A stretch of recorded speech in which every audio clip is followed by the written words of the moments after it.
Thank you so much. Excited to be a part of that. Thank you guys for taking the lead on that, and what a neat way to make a difference around the world. So thanks. So, anybody ever heard of the term encore? You guys know what it means? What's an encore mean?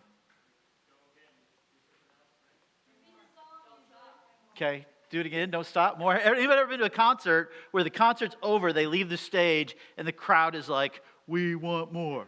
We want more." Anybody been there? Okay. So the next question is, Joe, how many of you guys have been to church, and when the pastor finishes, the crowd screams, "We want more. We want more"?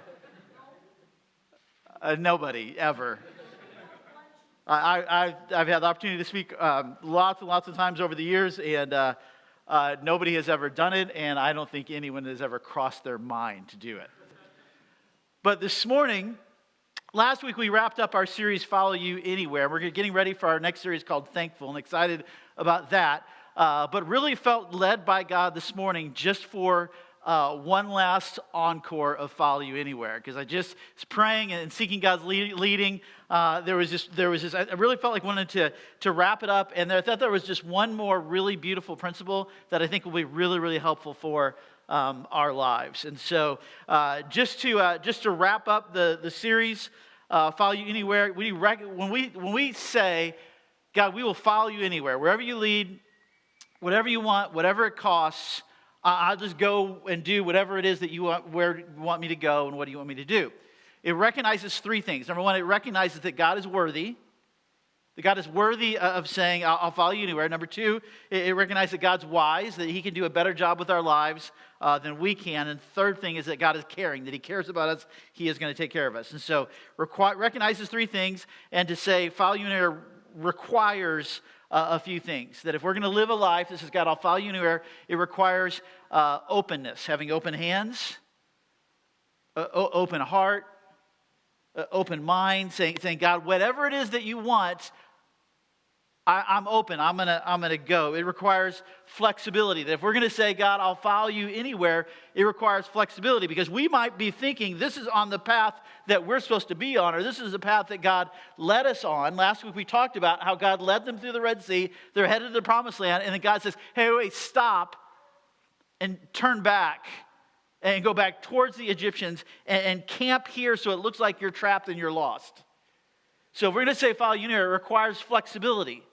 Say, God, this is what the directions I thought you were leading, but it sure looks like this is where you're leading here, so I'm going to go here. It requires creativity. That if we're really going to live a life that says, God, I will follow you anywhere, it requires out-of-the-box type of thinking and a mindset and a perspective. That if so much of our lives, so I grew up in Baldwin, graduated from Lafayette High School, went to Mizzou, the Missouri Baptist, all kinds of different things. But like there is a certain flow of life. Like for me, when I was in kindergarten, was there a question that I was going to go to elementary school or not? There was not. I was going to go to elementary school, and then they let me through elementary school, so I went to middle school, and then I did that, and I went to high school. And just me growing up, there was really no question that I was going to go to college. And so then I was going to get college, and then right after college got married, and then got a job and started having a family. There is a certain flow to life, that this is what you do, and here's your next step, and your next step, and your next step, and your next step. Now there's twists and turns and things that end up not being like we thought that they would be or expected them to be. But if we're really going to say, God, I've got an open mind, an open heart, open hands, I'll follow you anywhere. It requires out-of-the-box mindset. To say, you know what, I really thought this is what God wanted me to do, and I have this idea, but nobody's ever done it before. Or I have this idea that I think might be crazy. I have this idea that if I tell anyone else, they will certify that I am crazy. But I think that if we're going to live our lives, and if our church is going to have the mindset of, God, this is your church, this is our life belongs to you, we'll follow you anywhere. There needs to be some level of creativity saying, God, you might want to do something new that you've never done before. Or it's new to me. And I have this openness to where, God, if you want to spark or lead in a direction that seems crazy or out of the box or never done before, God, I'm open to it. And I'll follow you anywhere. To say follow you anywhere requires looking. God, where are you leading? God, I just want to have my eyes fixed on you, and I want you to direct my path and my steps, and I'm looking for opportunities that you're putting in front of me.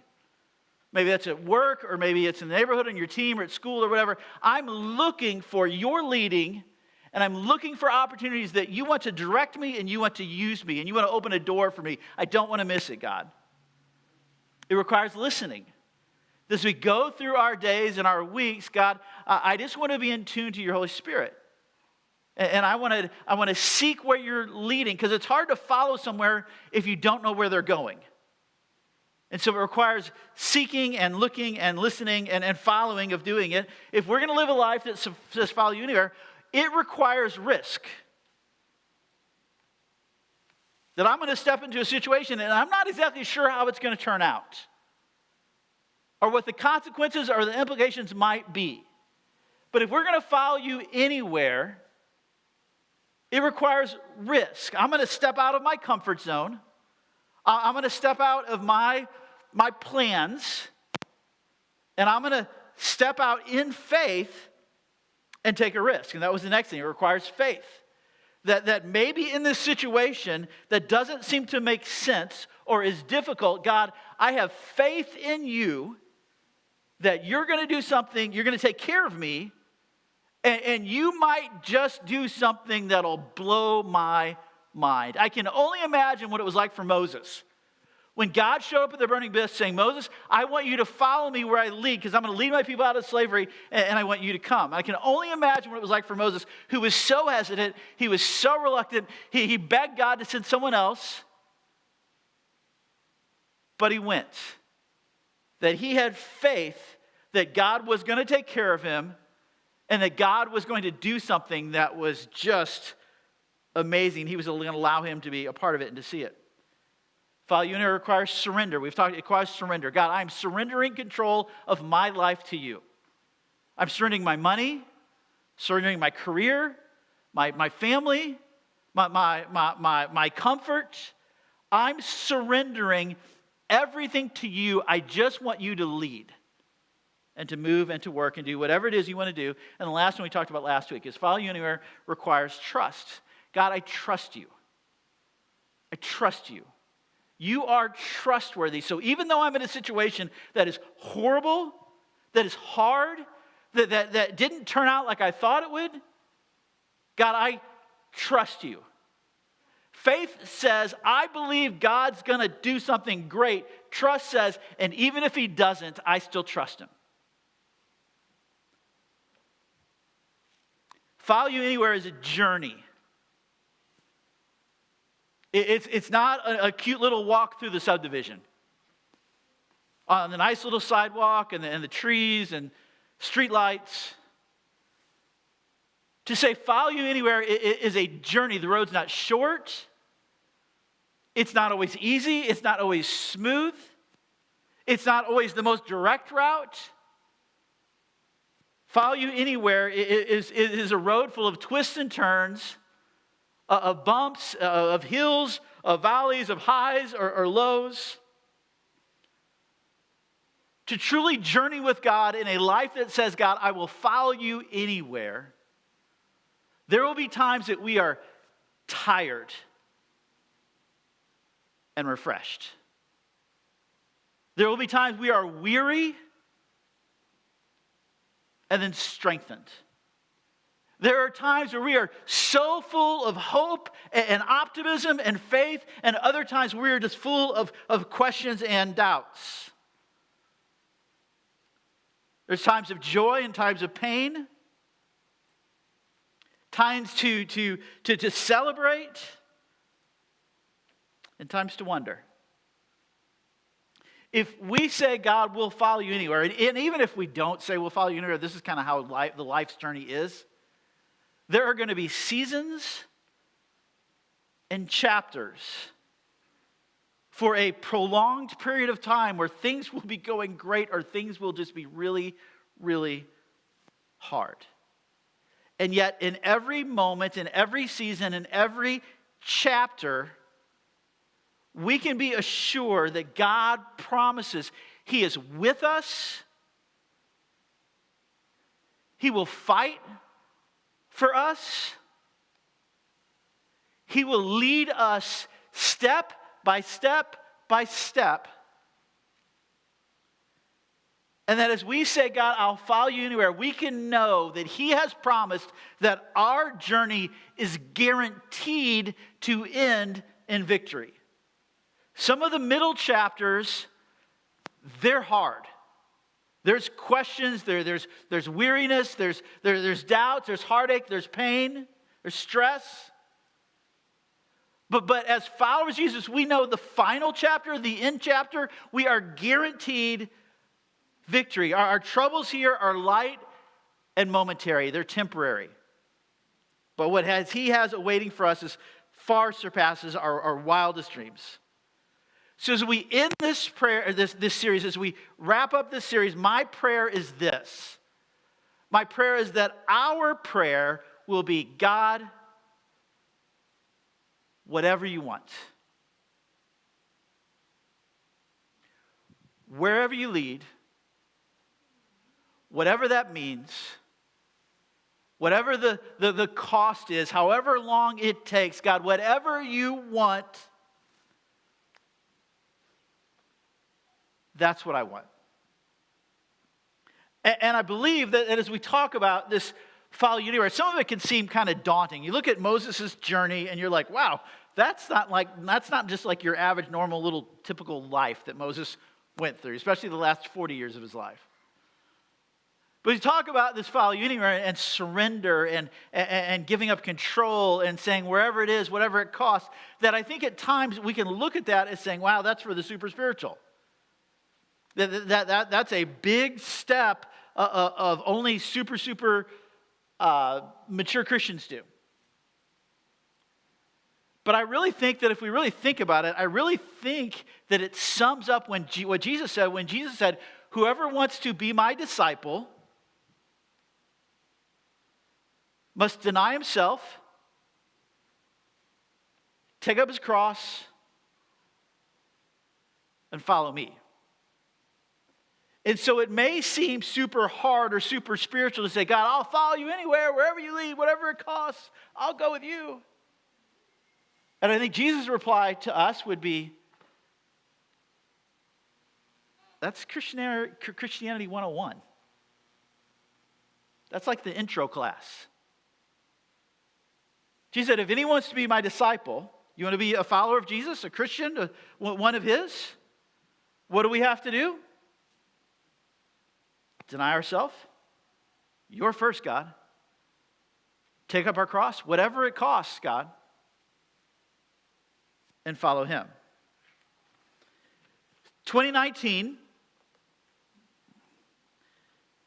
we as a church had just left B&B Movie Theater and went back to Wentzville South Middle School. We were looking at different facilities within Wentzville to purchase or lease for a permanent home for our church family.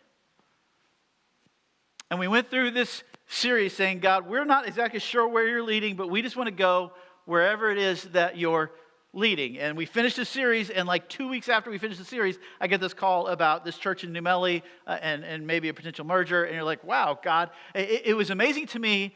And I've seen this several times in the church planting journey and just my life. It's amazing to see how God goes in front of us, is working. We don't know it or realize it or see it. He's setting the table. I'm getting ready to tell you and show you this, but I need to prepare you for it, so I'm going to have you do this. And so we in that series, we started with the Israelites leaving Egypt, crossing the Red Sea, and their journey of following God in the wilderness up until Mount Sinai. Here in 2023, in Follow You Anywhere 2.0, we went back in the story, went back to the calling of Moses at the burning bush. And last week we ended as they crossed through the Red Sea, but really felt led to take one more step. So here's our encore. So Exodus chapter 16 is where we'll be at this morning. Exodus chapter 16, verse 1. Then the whole community of Israel set out from Elim and journeyed into the wilderness of Sin in between Elim and Mount Sinai. They arrived there on the 15th day of the second month, 1 month after leaving the land of Egypt. There too, the whole community of Israel complained about Moses and Aaron. If only the Lord has killed us back in Egypt, they moaned. There we sat around with pots filled with meat and ate all the bread that we wanted. But now you have brought us into the wilderness to starve us all to death.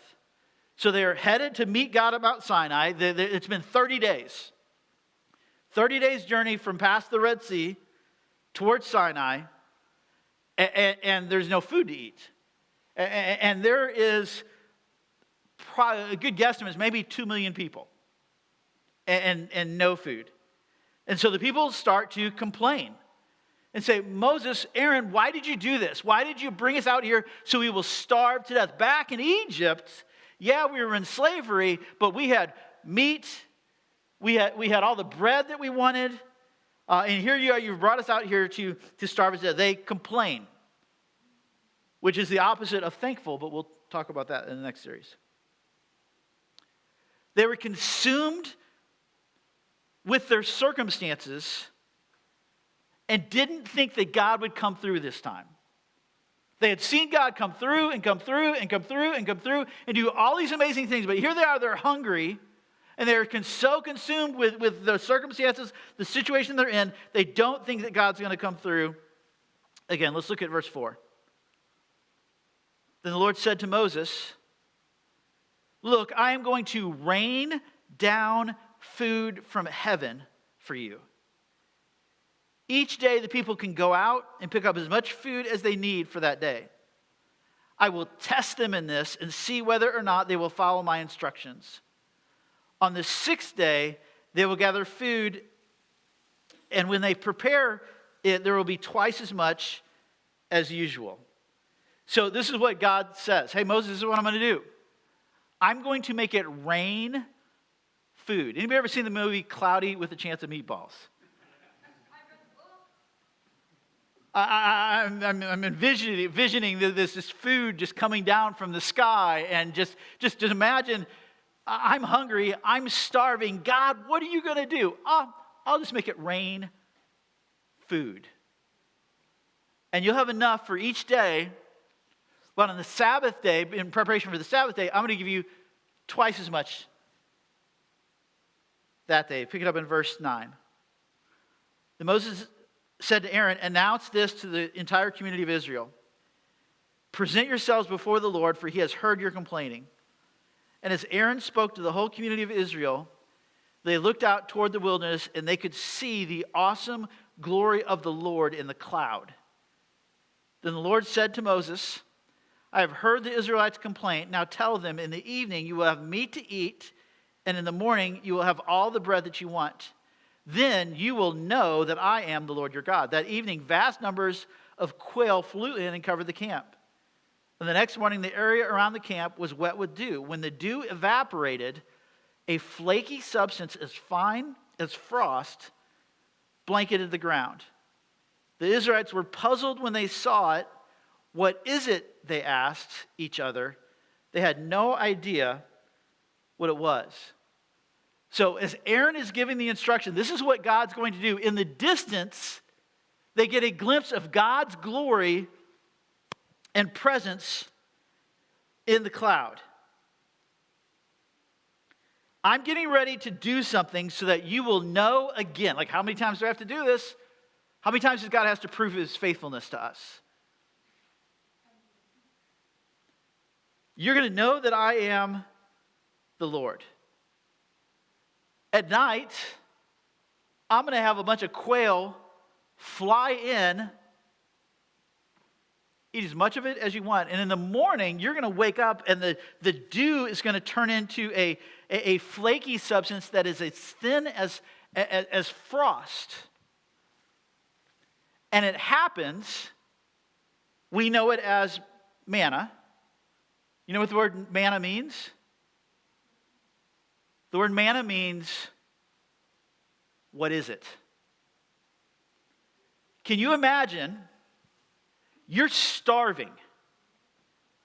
You've seen God do all these amazing things, and you know his promises, but you think you are going to starve to death in the wilderness. You're mad at Moses and Aaron, so God shows up and says, hey, you know what? I'm going to feed you. I'm going to make it rain food.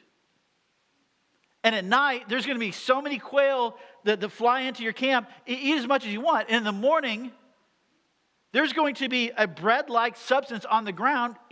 Take as much as you want and eat as much as you want. And imagine coming out and looking at it, and you're like, what is this? And that's what the name manna means. Let's pick it up in verse 16.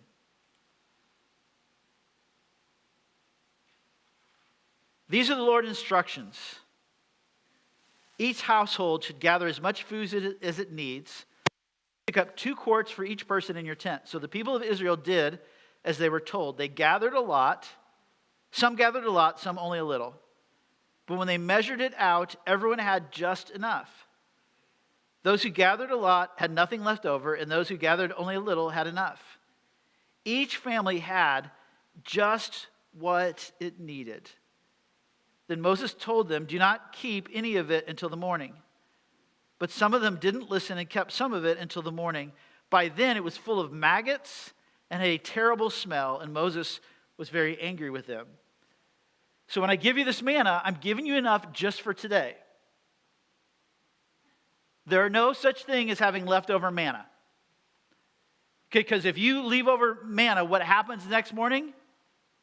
It's full of maggots, and there's a horrible, horrible smell. Let's pick it up in verse 21.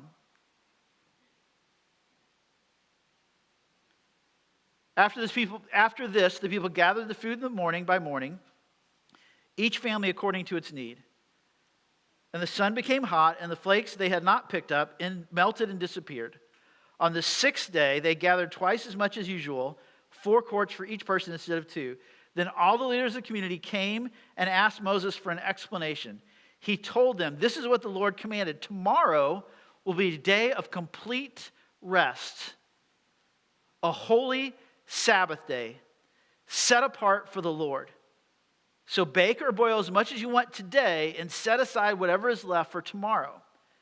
So they put some aside until morning, just as Moses had commanded. And in the morning, the leftover food was wholesome and good, without maggots or odor. Moses said, eat this food today, for today is a Sabbath day dedicated to the Lord. There will be no food on the ground today. You may gather the food for 6 days, but the 7th day is a Sabbath. There will be no food on the ground that day. Some of the people went out anyway on the 7th day, but they found no food. And the Lord asked Moses, how long will these people refuse to obey my commands and instructions? They must realize the Sabbath is the Lord's gift to you. That is why he gives you a 2-day supply on the 6th day, so there will be enough for 2 days. On the Sabbath day, you must each stay in your place. Do not go out and pick up the food on the 7th day. So the people did not gather any food on the 7th day. Then the Israelites called the food manna.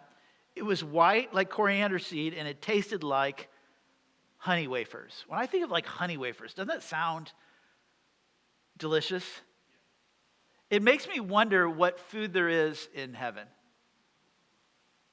Because I had Anna Claire's friend is in beauty school, and so when you're in beauty school, you need people to try out on while you're in beauty school, and so Anna's it's one of her best friends, and so she goes. I'm taking her. It's like, all right, I'll take her.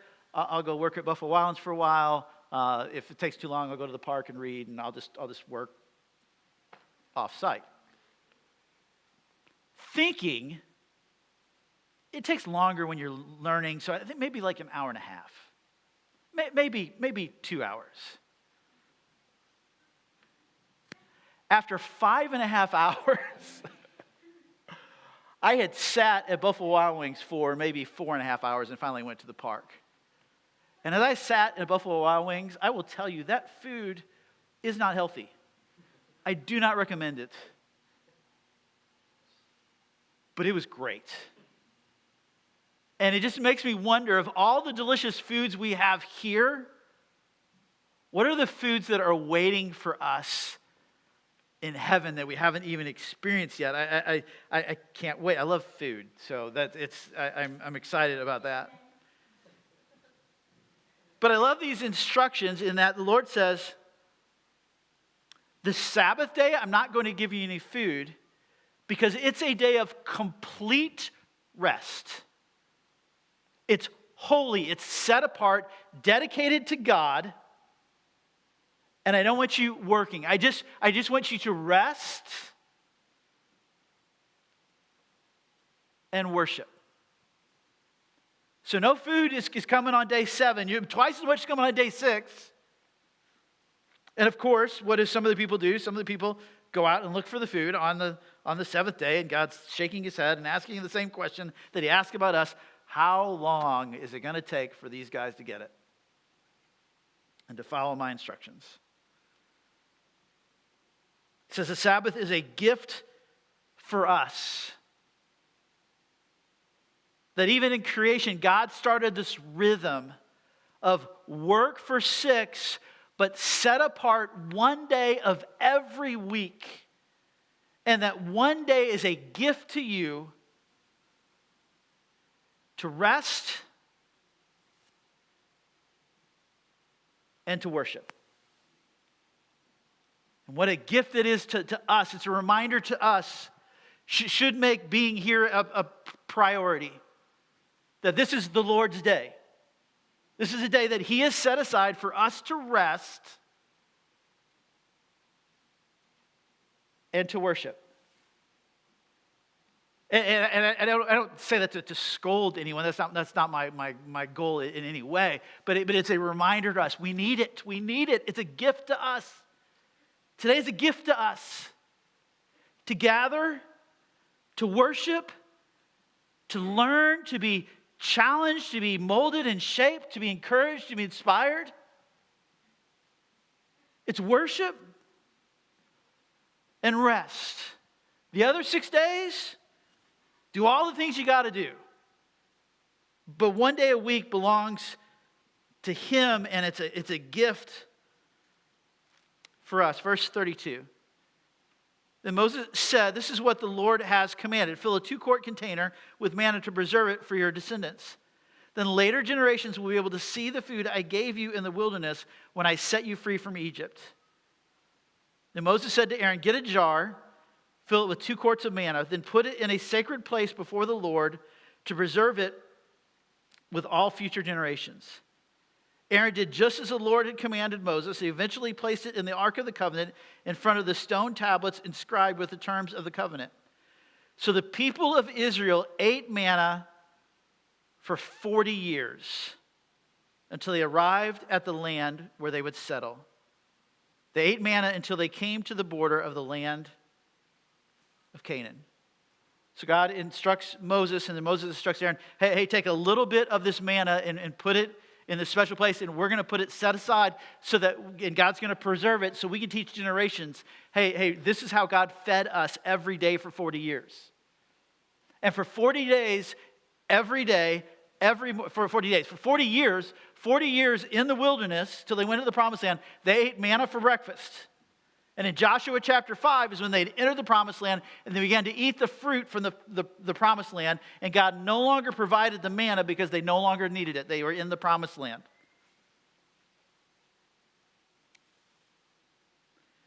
So before we move on to our series called Thankful,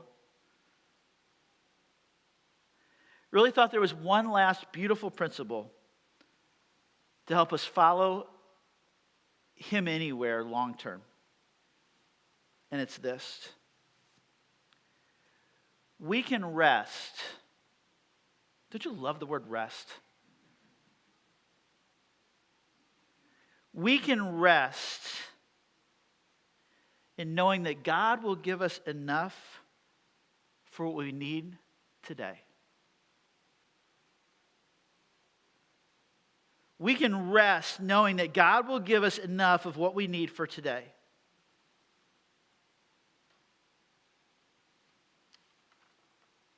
It just 4 quick points. Number 1 is this: we can experience complete rest. Think about those words together. Word rest is great. How about the word complete with it? How many of us would love to go through life describing it, saying that we're living with complete rest? Isn't that the longing of every human being? We can experience complete rest knowing that God will give us what we need for today. And one of our problems, I started to say, and our problem, one of the many problems, our problem is we want a month's worth. God's promised us, I'm going to give you what you need for today. And we're wired to crave and to long for and to desire and to be frustrated with if we don't have enough for the month or for the year. He says, I'm going to give you enough for today. No, God, we need a 5-year plan. We need a 10-year plan. We need a 20-year plan. Isn't that us? We want to know how the situation is going to work out. And because there's uncertainty, we get stressed. What's the opposite of complete rest? Stress. How many of us have ever been stressed? It's confession time right now. How many of us would say probably a better description of our lives would be stress compared to complete rest?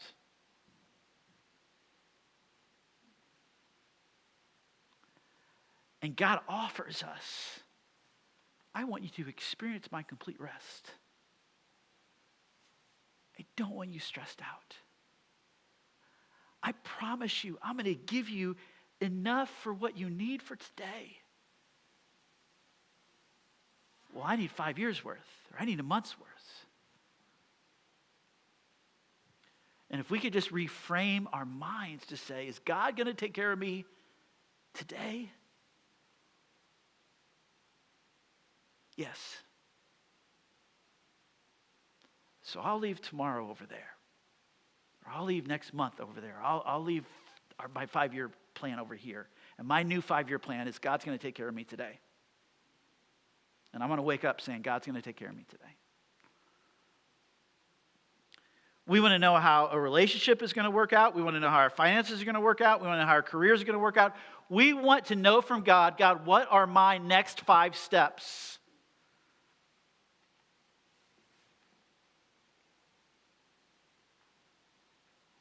All right, well, here's step number 1 for you.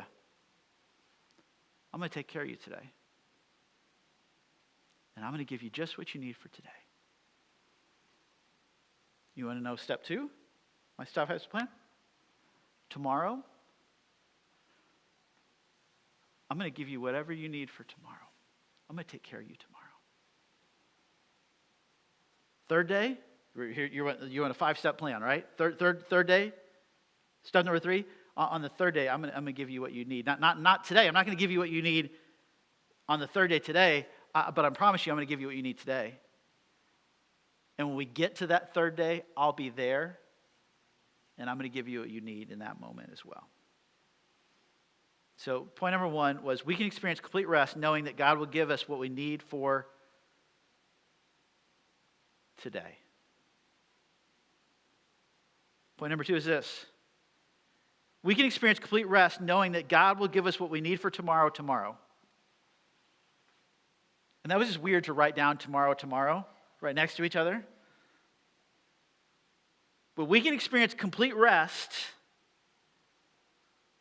knowing that God will give us enough for what we need tomorrow.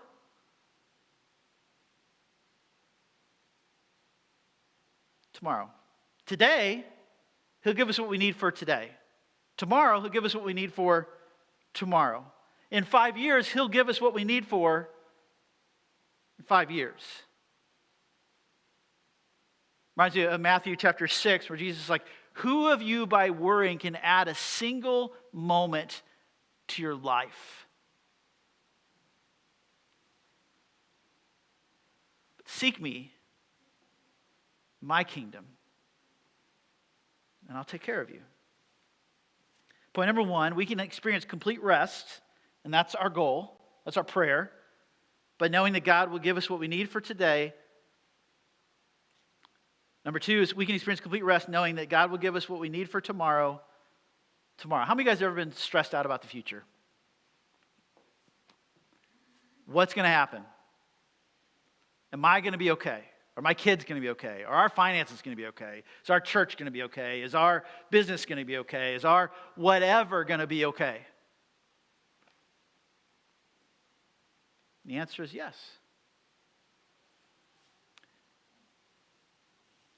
For what we need tomorrow, God will give us tomorrow. I love the principle of manna. It's enough for today. I'm giving you enough for today. Enjoy it.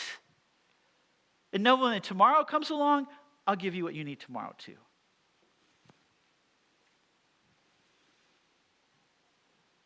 Point number 3, or principle number 3. We want a long-term plan, and God wants a lifelong journey. We want a long-term plan saying, God, tell exactly how it's going to work out here and here and here and here and here. And God wants a lifelong journey of walking together, of following Him step by step, of listening and following His voice, of receiving and enjoying what we need for today, each day.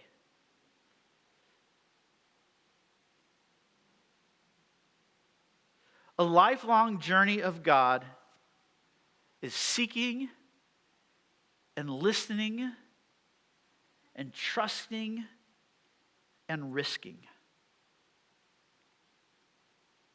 And as we spend each day seeking and listening and trusting and risking, it builds faith. It builds intimacy. God, I just want to follow you. God, I need you. God, you better step in. God, I need your help. God, where do you want me to go? What do you want me to do? A lifetime of journeying with Him, seeking and listening and trusting and risking builds a rock-solid foundation so that when the storm comes and the waves rise and the wind is crashing against us, if we have a lifelong journey of seeking and listening and trusting and risking, we can, no matter what situation we find ourselves in, He's going to take care of us. He's not going to abandon us. A lifelong journey of seeking and listening and trusting and risking. It builds faith, it builds intimacy, it builds a rock-solid foundation, and it develops perseverance. Because it can be easy to say, God, I will follow you anywhere, and start on that journey, and then it gets hard, or it's much longer than you wanted or thought it would be, and you're like, hey, you know what, I'm going to check out now. I tried that for a while. We want a long-term plan. God, tell me how this is going to work out, and this is going to work out, and what you're going to do here, and what you're going to do here. And God wants a lifelong journey. Walking with Him, of talking with Him, of listening to Him, of enjoying Him, of taking bold risks.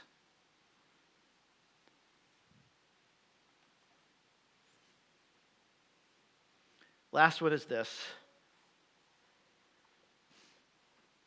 When we don't trust and obey, things can stink real quick. How many of you guys enjoy stress? How many enjoy anxiety? Okay, freak. I've known Jonathan a long time, so I'm mostly joking.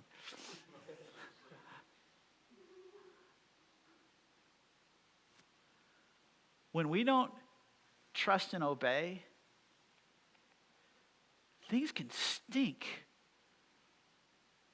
really, really fast. If we say, God, I know you're telling me to do this, but I'm going to do this instead. You know what that road leads to? maggots and odor.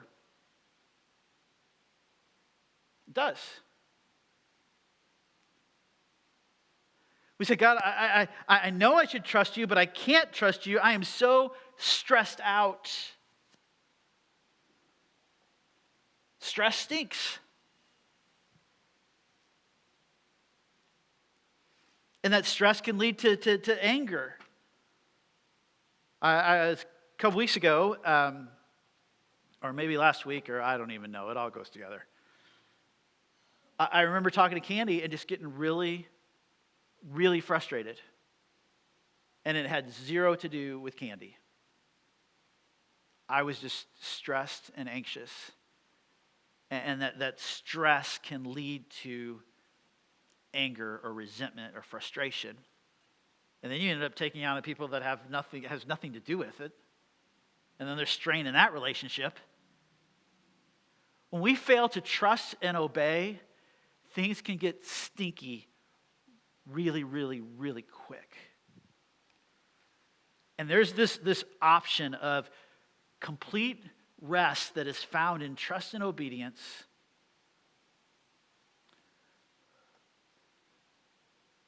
or this stinky mess of stress that harms relationships, that harms our mental health, that we're not at our best, we're not enjoying God's peace and His goodness. We go our way instead of His way.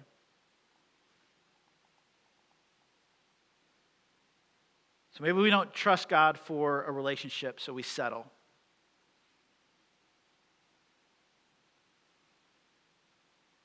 And in settling, find ourselves in a lot of heartache and pain.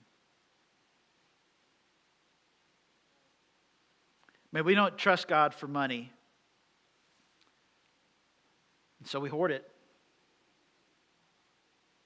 and miss out on the joy of generosity.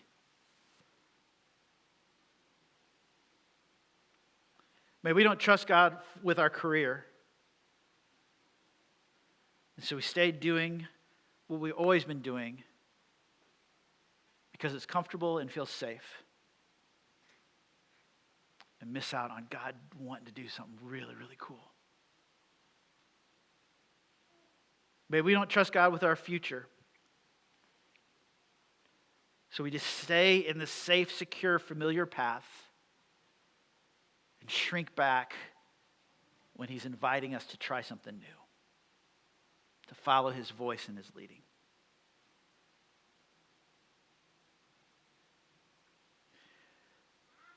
I can rest completely